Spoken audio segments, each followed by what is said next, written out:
د امریکا د مرکزي قومندانۍ مشر جنرال کین فرام مکینزي تایید کړي چې وروستي امریکایي پوځیان د اګست په 10 له افغانستان ووتل او له دې سره په افغانستان کې د امریکا په مشرۍ 20 کلن پوځي ماموریت پای ته ورسید. د امریکا ولسمشر جو بایډن هم په یوه اعلامیه کې د خپل تاریخ د تر ټولو اوږدې جګړې د پای اعلان کړی او د هغو امریکایي پوځیانو او افسرانو څخه یې مننه کړې چې په تیرو 2 اونیو کې له افغانستان د لسګونو زرو کسانو ایستلو کې مرسته کړې. د امریکایي چارواکو له دې اعلان څو شېبې وروسته پلازمینه کابل د هوایي ډزو غږ او رسام مرمیو په رڼا وپوښل شو او طالبانو د خپلې بریا اعلان وکړ. د طالبانو ویان ذبیح الله مجاهد پر خپله ټویټر پاڼه لیکلي وروستي پوځیان د شپې پر 12 بجو له افغانستان ووتل او په دې توګه افغانستان په بشپړه توګه آزاد او خپلواک شو.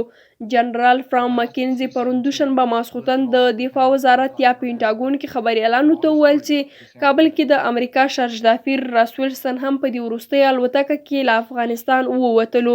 نوموړي همداراز زیاته کړې چې افغانستان کې د پاتې امریکایي وګړو او نورو اړمنو کسانو را ایستلو لپاره به ډیپلوماتیکې هلې ځلې روانې وي. امریکایي جنرال وویل طالبانو ته یې د خپلې وطني کره وخت نه و ښودلی خو د دې ډلې ستاینه یې وکړه چې د امریکایانو د وتلو لپاره یې له څو ساعتونو راهیسې د کابل هوایي ډګر چارچاپېره ټینګه امنیتي کړۍ تاو کړې وه او عام خلک یې نه پرېښودل چې هوایي ډګر خواته ورشي. د افغانستان په 20 کلنه جګړه کې نږدې 2.5 امریکایي پوځیان او ملکي مامورین وژل شوي او شاوخوا 20,000 نور ټپیان شوي دي. افغانستان کې د امریکا 20 کلن ماموریت 2000 کال د اکتوبر 9 د امریکا په مشرۍ ټلوالې په افغانستان کې طالبانو او القاعدې پر ضد هوایي بریدونه پیل کړل. پر کابل، کندهار او جلال آباد کې هدفونه په نښه شول. طالبانو امریکا ته د اسامه بن لادن له ورسپارلو انکار وکړ. 2000 کال د نومبر 14 د طالبانو مخالفې شمالي ټلوالې چې د نړیوالې پوځي ټلوالې لخوا یې ملاتړ کېده پر افغان پلازمینه کابل ولکه وکړه. 2000 کال د فبروري 9 د امریکا ولسمشر جورج ډبلیو بوش افغانستان ته د لا ډیرو پوځیانو استولو پریکړه وکړه. یو مهال افغانستان کې 1,40,000 امریکایي پوځیان میشت وو. 2014 کال د ډسمبر 28 ناټو افغانستان کې خپل جنگي ماموریت پای ته ورسولو. پاتې بهرنیو ځواکونو د افغان پوځ روزنه او د سلا مشورې ماموریت پیل کړ. 2020 کال د فبروري 29 امریکا او طالبانو د دوحې تړون لاسلیک کړ. 29 ناټو هیوادونو ژمنه وکړه چې که طالبان پر خپله خبره عمل وکړي دوی به په 14 میاشتو کې خپل ټول پوځیان له افغانستان وباسي. 2021 کال د اپریل 14 د امریکا ولسمشر جو بایډن اعلان وکړ چې د سپټمبر میاشتې تر 11 نیټې به خپل ټول پوځیان له افغانستان وباسي.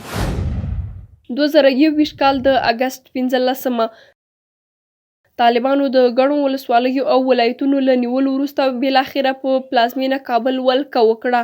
افغان پوځ حیرانوونکي سقوط سره مخ شو. 2021 کال د اګست 11 د امریکا دفاع وزارت اعلان وکړ چې له افغانستان خپل وروستي پوځیان ایستلي او له دې سره یې هغه هیواد کې 20 کلن پوځي ماموریت پای ته رسولی. امریکا داسې وخت له افغانستان ووتله چې طالبان له پنجشیر پرته په ټول افغانستان ولکه لري. 20 کاله د مخه د امریکا په رهبرۍ ائتلافي ځواکونو په اصل کې د القاعده د ځپلو لپاره افغانستان ته ورغلل خو د طالبانو رژیم هم ور ړنګ کړ. د طالبانو د رژیم تر ړنګېدو وروسته د پخواني ولسمشر حامد کرزي په مشرۍ موقته انتقالي او جمهوري دوره پیل شوه او تر نږدې 14 کاله وروسته واک د انتخاباتو له لارې محمد اشرف غني ته ورسید. ښاغلي غني تر نږدې 8 کالو ولسمشرۍ بالاخره د اګست 15 د طالبانو لاسته د کابل تر لوېدو وروسته افغانستان پرېښود او اوس د متحده عربي اماراتو په ابوظبي کې میشت دی.